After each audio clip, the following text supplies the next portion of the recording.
இயேசுவில் பிரியமானவர்களே, 2025 ஆண்டினுடைய இறுதி செவ்வாய்க்கிழமை புனித அந்தோனியாவுடைய திருத்தலத்துக்கு வந்து இந்த தெய்வீக நற்கருணை ஆராதனையிலே பங்கெடுத்து இறை ஆசி பெற்றிருக்கிறோம். இந்த கல்வாரி திருப்பலியில் பங்கெடுத்து ஆண்டவர் இயேசுனுடைய திரு உடலை பெற்று நாம் பெற்றுக்கொண்ட நன்மைகளுக்கு நன்றி செலுத்த வந்திருக்கிறோம். இந்த 2025 ஆண்டு எல்லாருக்குமே எல்லா நன்மைகளும், எல்லாருக்குமே இந்த ஆண்டு முழுவதும் துன்பங்களும் அப்படியாக இருந்துவிட முடியாது. வாழ்க்கையிலே நன்மைகளையும் பெற்றிருப்போம், சில வேளைகளில் நாம் துன்பங்களையும் நாம் சந்தித்திருப்போம். நாம் ஆண்டவருக்கு நன்றி செலுத்துவது பல்வேறு சமயத்தில் நாம் பெற்றுக்கொண்ட நன்மைகளுக்காக நன்றி செலுத்துவர்களாக மட்டுமே இருந்து விடுகிறோம். வாழ்க்கையில் நாம் பெற்றுக்கொண்ட இழப்புகள், தோல்விகள், ஏமாற்றங்கள், இவைகளுக்கு நாம் யாரும் ஆண்டவருக்கு நன்றி செலுத்துவது கிடையாது. மாறாக அதற்காக ஆண்டவரிடம் நாம் கேள்வி கேட்டிருப்போம், அல்லது அழுது புலம்பியிருப்போம், அல்லது நாம் நம்முடைய வாழ்க்கையில் நமக்கு தெரிந்தவர்களோடு என் வாழ்க்கையில் இவ்வளவு கஷ்டங்கள், வேதனைகள், துன்பங்கள் என்று சொல்லி அவர்களோடு நாம் நம்முடைய புலம்பலை எடுத்து சொல்லியிருப்போம். ஆண்டவர் செய்த நன்மைகளுக்கு நன்றி சொல்லுவதும், வாழ்க்கையில் வரக்கூடிய பல்வேறு கஷ்டங்களுக்கு ஆண்டவருக்கு நன்றி சொல்லாமல் இருப்பதும் ஒரு முழுமையான ஆன்மீகமாக இருந்துவிட முடியுமா? ஆண்டவர் செய்த நன்மைகளுக்கு அல்லது நம்முடைய வாழ்க்கையில் நடந்த நன்மைகளுக்கு நாம் ஆண்டவருக்கு நன்றி செலுத்துவதும், வாழ்க்கையிலே வந்த துன்பங்களுக்கு ஆண்டவருக்கு நன்றி செலுத்தாமல் இருப்பதும் நம்முடைய ஆன்மீகமாக இருக்கிறது. ஆனால் அது ஒரு உண்மையான, அது உயர்ந்த ஆன்மீகமாக இருந்துவிட முடியுமா? இன்றைய நற்செய்தி வாசகம் அதைத்தான் நமக்கு வெளிப்படுத்துவது போல நான் பார்க்கிறேன். இன்றைய நற்செய்தி வாசகத்தில் நாம் வாசித்தோம், ஆண்டவர் இயேசுவை கோவிலுக்கு கொண்டு செல்கிறார்கள். அங்கே அண்ணா என்கின்ற வயதான ஒரு பெண்மணி ஆலயத்தில் இருக்கிறாள். இயேசுவை பார்க்கிறாள், குழந்தை இயேசுவை பார்க்கிறாள். ஆலயத்திலே ஆண்டவருடைய மெசியாவினுடைய வருகைக்காக காத்திருப்பவர்களிடம் இவர்தான் மெசியா என்று சொல்லி இயேசுவை பற்றி அறிவிக்கிறாள். இதுதான் இன்னைக்கு நம்ம படித்த வாசகம். இயேசுவில் பிரியமானவர்களே, இந்த வாசகத்தை வைத்து இந்த ஆண்டினுடைய இறுதி நாளிலே நன்றியின் விழாவாக, நன்றியின் செவ்வாயாக கொண்டாடி கொண்டிருக்கிற நமக்கு ஆண்டவர் தரக்கூடிய சில காரியங்களை உங்களோடு பகிர்ந்து கொள்ள நான் விரும்புகிறேன். நற்கருணை ஆராதனையிலே நாம் பெற்றுக்கொண்ட எல்லா நன்மைகளுக்கும் நாம் நன்றி சொன்னோம்.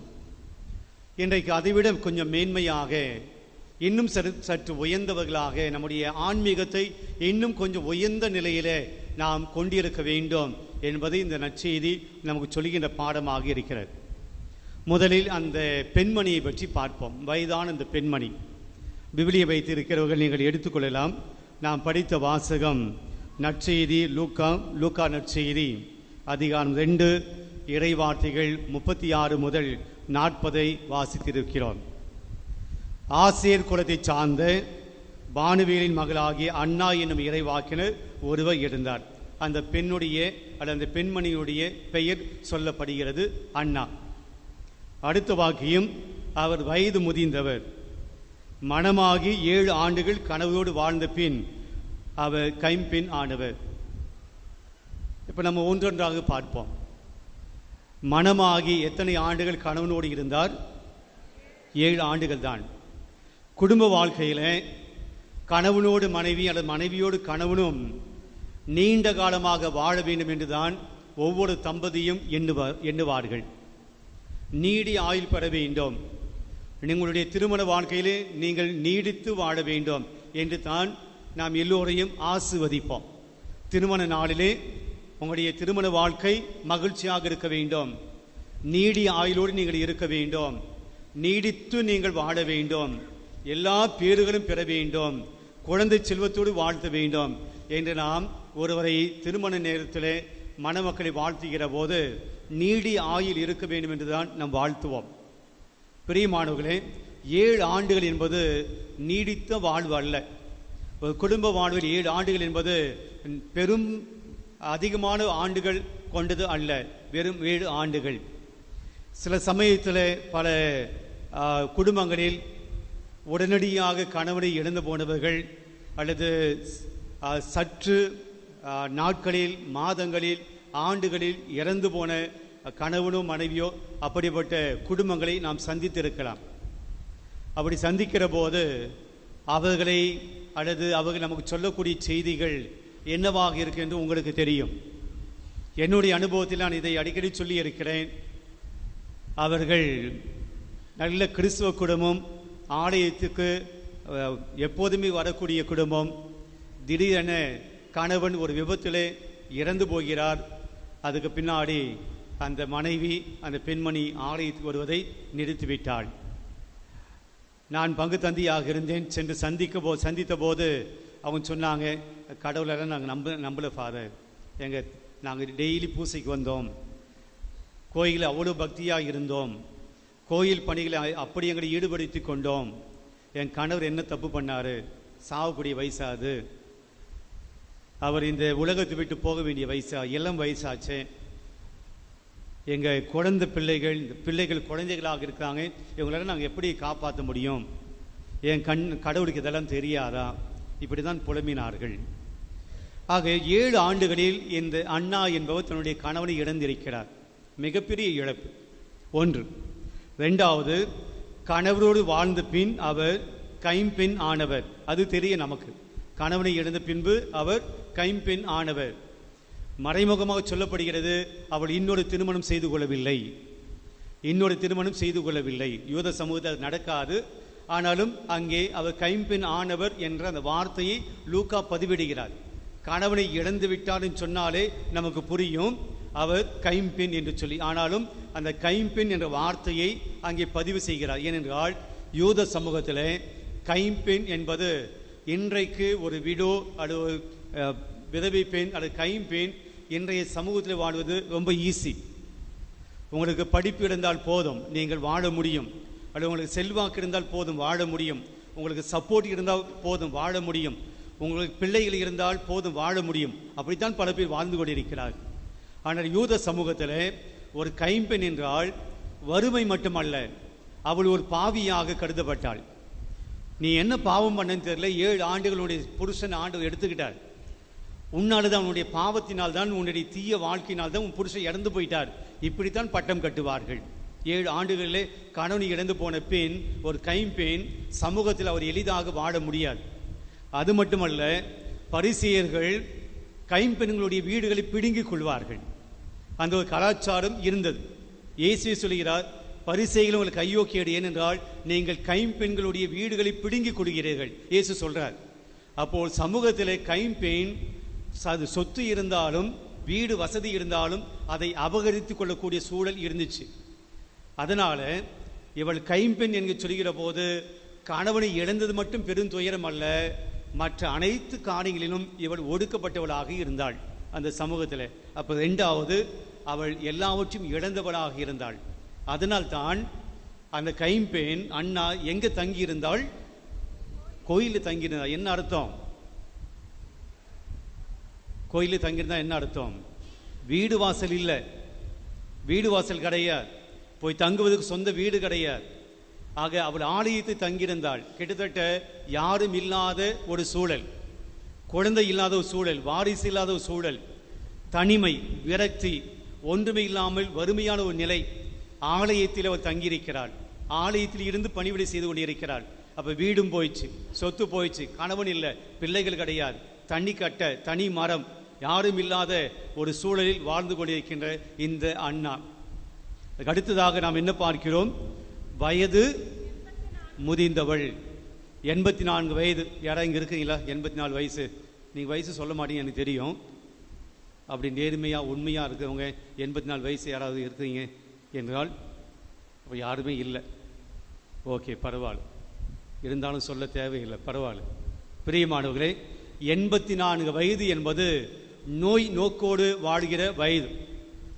உடம்பு நாம் சொல்வதை கேட்காது. இன்றைக்கி பல பேருக்கு கேட்காது. இதெல்லாம் சாப்பிடக்கூடாதுன்னு சொன்னால் அதுதான் சாப்பிடுவோம். டாக்டர் சொல்லுவார் இதெல்லாம் சாப்பிடக்கூடாது, இந்த வயசுக்கு இனிமேல் இதெல்லாம் விட்டுடணும், மட்டன்லாம் விட்டுடணும், சிக்கன் விட்டுடணும், இந்த ஃப்ரை பண்ணுறதெல்லாம் விட்டுடணும், கொலஸ்ட்ரால் அதிகமாகிடுச்சு. விட முடியுதா? விட்ட போல தான் அமைதியாக இருக்கிறீங்க. விட முடியல. பிரியாணிலாம் சாப்பிட்டுருவீங்க இல்லையா? இன்னொரு புது வருஷம் வருது, திருப்பி இன்னொரு பிரியாணி.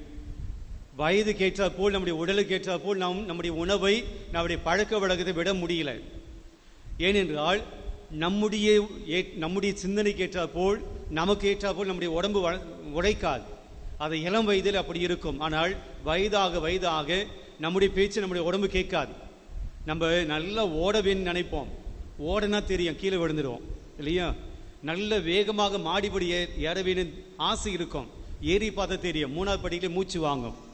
ஆக நாம் நினைப்பது ஒன்று, நாம் இளமையாகத்தான் இருக்கிறோம் அப்படின்னு நினைப்போம். ஆனால் அப்படி செய்கிற போது நம்முடைய உடம்பு அதுக்கு ஒத்துழைப்பது கிடையாது. ஏன் அப்படின்னா, நாம் அந்த வயதுக்கு ஏற்றாப்போல் நம்முடைய உடம்பு மாறி இருக்கிறது. அப்போ 84 வயதில் இருக்கக்கூடிய அண்ணா நிச்சயமாக நோய்வாய்ப்பட்டிருப்பாள். உடல் சுகத்தோடு இருந்துக்க முடியாது. அவருடைய பார்வை மங்கி போயிருக்கும், அவருடைய கால்கள் தளர்ந்து போயிருக்கும், கைகள் தளர்ந்து போயிருக்கும், உடல் தளர்ந்து போயிருக்கும். ஆனாலும் கூட அந்த வயதான காலத்திலே அவள் ஆலயத்தை பணி செய்து கொண்டிருக்கிறார். இப்போ நான் அவளுடைய ஒவ்வொரு பிரச்சனை நான் சொல்லிட்டு வரேன். கணவன் இல்லை, பிள்ளைகள் இல்லை, வீடு வாசல் கிடையாது, வயசாயிடுச்சு, உடம்புல நோய் நோக்காடுகள். இந்த சூழ்நிலையில் அவள் ஆலயத்தில் என்ன செய்து கொண்டிருந்தாள்? இறைவனுக்கு பணி செய்து கொண்டிருந்தாள். எல்லாம் இழந்த பின்பும் கூட வாழ்க்கையிலே எதெல்லாம் ஒரு மனுஷனுக்கு தேவையோ, வாழ்க்கையிலே எதெல்லாம் ஒரு பெண்மணிக்கு தேவையோ, வாழ்க்கையிலே எதெல்லாம் ஒரு மனைவிக்கு தேவையோ, எல்லாவற்றையும் இழந்த பின்பு கூட அவர் இருந்த இடம் ஆலயம். ஆண்டவர் எதிர்நோக்கி இருக்கிறாள். மெஸ்ஸியா வருவார் என்று எதிர்நோக்கி இருக்கிறாள். நிறைய பேர் தன்னுடைய பிள்ளைகளோடு குழந்தைகளோடு ஆலயத்துக்கு வருவார்கள். அப்போ ஒவ்வொரு குழந்தையும் அவள் உற்று நோக்கி இருக்கிறாள். யார் மெஸ்ஸியா, யார் கடவுளுடைய மகன் என்று ஆவலோடு எதிர்பார்த்திருக்கிறாள். அன்னை மரியாவும் யோசேப்பும் ஆலயத்துக்கு வந்த உடனே இவர்தான், இந்த குழந்தை தான் மெஸ்ஸியா என்பதை கண்டுபிடிக்கிறாள். அவ்வளவு ஏக்கத்தோடு, அவருடைய எதிர்பார்ப்போடு ஆண்டவர் மீது நம்பிக்கை கொண்டவள் தான் இந்த அண்ணாவாக இருக்கிறார். அதனால்தான் ஆலயத்துக்கு வந்த உடனே அண்ணாவாள் குழந்தை இயேசுவை, அது ஆண்டவருடைய குழந்தை, அது இறைமகன் மெஸ்ஸியா என்று கண்டுபிடிக்கிறாள். கண்டுபிடிப்பது மட்டுமல்ல, தான் பெற்ற இன்பத்தை, அந்த விசுவாசத்தை, நம்பிக்கையை, ஆண்டவர் இயேசு பார்த்த அந்த அனுபவத்தை தன்னோடு இருக்கக்கூடிய மற்றவரோடு சென்று அறிவிக்கிறாள். இதுதான் நம்முடைய இழப்புகளிலும் கூட நாம் கடவுள் நமக்கு செய்த எல்லா நன்மைகளில் அல்ல, நம்முடைய வாழ்க்கையில் வரக்கூடிய துன்பங்கள், வேதனைகள், கஷ்டங்கள் மத்தியில், நாம் எல்லாவற்றையும் இழந்து போன மத்தியிலும் கூட நாம் ஆண்டவருக்கு நம்பிக்கையோடு இருப்பதுதான் ஆண்டவருக்கு நாம் செலுத்தக்கூடிய, எல்லாம் எங்க இருக்கிறீங்க, ஆண்டு நாம் செலுத்தக்கூடிய நன்றி. இப்போ யோசித்து பார்ப்போம். நாம் கடவுளுக்கு நன்றி சொல்கிற விதத்தை பார்ப்போம். நாம் பெற்றுக்கொண்டிருக்கக்கூடிய நன்மைகளுக்கு மட்டும் நாம் நன்றி சொல்கிறோம் என்றால் அது முதிர்ச்சியான நம்பிக்கை அல்ல. எனக்கு ஆண்டவர் இது பண்ணார், அது பண்ணார், இது கொடுத்தார், அது கொடுத்தார், என் வாழ்க்கையில் நன்மை பண்ணார், இதுக்கெல்லாம் நான் நன்றி சொல்றேன் என்று அதுக்கு மட்டும் நான் நன்றி சொல்கிறேன் என்றால் அது ஒரு குழந்தைத்தனம். அம்மா ஒரு பிஸ்கெட் கொடுப்பாங்க, குழந்தை நன்றி சொல்லும். அடுத்து தெரிந்தவர்கள் ஒரு ஏதாவது காசு கொடுப்பாங்க, குழந்தை நன்றி சொல்லும். இது குழந்தையினுடைய ஆன்மீகம். பெற்றுக்கொண்ட நன்மைகளுக்கு ஆண்டுக்கு நன்றி சொல்வது குழந்தை ஆன்மீகம். நான் இன்னும் வளர்ச்சியடையலை. அப்போ என்னுடைய ஆன்மீகம் முதிர்ச்சியாக இருக்க வேண்டும், என்னுடைய ஆன்மீகம் வளர்ச்சி பெற்றதாக இருக்க வேண்டும், என்னுடைய ஆன்மீகம் வளர்ந்ததாக இருக்க வேண்டும், உயர்ந்ததாக இருக்க வேண்டும் என்றால் நான் எப்படிப்பட்டவராக இருக்க வேண்டும்? ஆண்டவர் என்னுடைய வாழ்க்கையிலே நல்லது செய்தாலும், என் வாழ்க்கையிலே கெட்டது நடந்தாலும் எல்லாம் நன்மைக்காகத்தான் என்னுடைய ஆண்டவர் செய்வார் என்று எல்லாவற்றுக்கும் நன்றி சொல்லக்கூடிய மனநிலை, அந்த உறுதியான நம்பிக்கை, உறுதியான உள்ளம் யாரிடம் இருக்கிறதோ அதுதான் முதிர்ச்சியான ஒரு ஆன்மீகமாக இருக்கிறது. அப்போ நம்முடைய வாழ்க்கையில் நம் இழந்து போன விஷயங்களுக்காக, நம் வாழ்க்கையிலே நம்முடைய வாழ்க்கையில கிடைக்காத, நாம் எதிர்பார்த்தும் கிடைக்காத அந்த காரியங்களுக்காக கூட நாம் நன்றி சொல்ல வேண்டும் என்பதை தான் இந்த அந்நாள் நமக்கு சொல்லிக் கொடுக்கக்கூடிய பாடம். பிரியமானவர்களே, திருப்பாடல் 22 எடுத்துக்கொள்வோம், வாசிப்போம். திருப்பாடல் 23 சத்தமாக. திருப்பாடல் 23. ஆண்டவரே என் நாயர், ஆண்டவரே என் நாயன், எனக்கேதும் குறையில்லை, எனக்கு ஏதும் குறையில்லை. பசும்புல் வெளி மீது என்னை அவர் இளைப்பாற செய்வார், அமைதியான நீர்நிலைகளுக்கு என்னை அழைத்து செல்வார். அவர் எனக்கு புத்துயிர் அளிப்பார், தம் பெயருக்கேற்ப என்னை நீதி வழி நடத்திடுவார். எல்லாமே ஃபியூச்சர் டென்ஸ், எல்லாமே நீதி வழி நடத்திடுவார், மேய்ச்சல் நிலையத்துக்கு கொண்டு போவார், எல்லாமே நடக்கும் என்று பாடுகிறார். நடந்துச்சு அப்படின்னு பாடல. அடுத்து, மேலும் சாவின் இருள் சூழ் பள்ளத்தாக்கில் நான் நடக்க நேர்ந்தாலும், பாருங்க அவருடைய புகழ்ச்சி, அவருடைய நன்றி பாரு. சாவின் இருள் சூழ்ந்த நிலையில் நான் நடக்க நேர்ந்தாலும் நீர் என்னோடு இருப்பதால் எத்தீங்கிற்கும் அஞ்சிடேன். எத்தீங்குக்கு நான் அஞ்சுறேன். பிரியமான, இதுதான் நம்பிக்கை. எல்லாம் எனக்கு நல்லது பண்ணா போதும், நல்லது செஞ்சால் நான் ஆண்டவர் நம்புவேன், நல்லது கிடைத்தால் ஆண்டவர் நான் விசுவசிப்பேன், நல்லது கிடைத்தால் நான் கோயிலுக்கு வருவேன், நல்லது நடந்தால் நான் பூசை வைப்பேன், நன்றி சொல்லுவேன். அல்ல, நம்முடைய நம்பிக்கை தாவீதுடைய நம்பிக்கை போடு இருக்க வேண்டும். சாவின் இருள் சூழ்ந்த நிலையில் நான் நடக்க நேர்ந்தாலும் நான் உமக்கு நன்றி சொல்லுவேன், நான் உம்மை நோக்கி வேண்டுவேன். பிரியமானவர்களே, அபக்குக் என்கிற ஒரு இறைவாக்கின புத்தகம் இருக்கிறது. அபக்குக் இறைவாக்கின புத்தகம் 3ஆம் அதிகாரம் 17 முதல் 19. அபக்குக் என்கிற ஒரு புத்தகம், இறைவாக்கின புத்தகம் 3ஆம் அதிகாரம் 17 முதல் 19.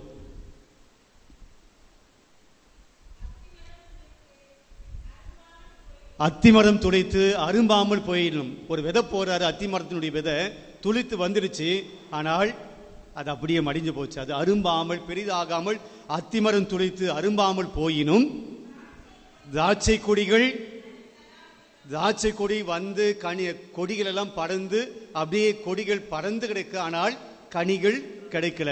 திராட்சை கொடிகள் கனி தராமல் போயினும், ஒலிவ மரங்கள் பயனற்று போயினும், வயல்வெளியில் தானியம் விளையாமல் போயினும், இடையில் ஆடுகள் யாவும் அழிந்து போயினும், தொழுவங்களில் மாடுகள் இல்லாது போயினும் நான் ஆண்டவரில் களி கூறுவேன். இதுதான் நம்பிக்கை.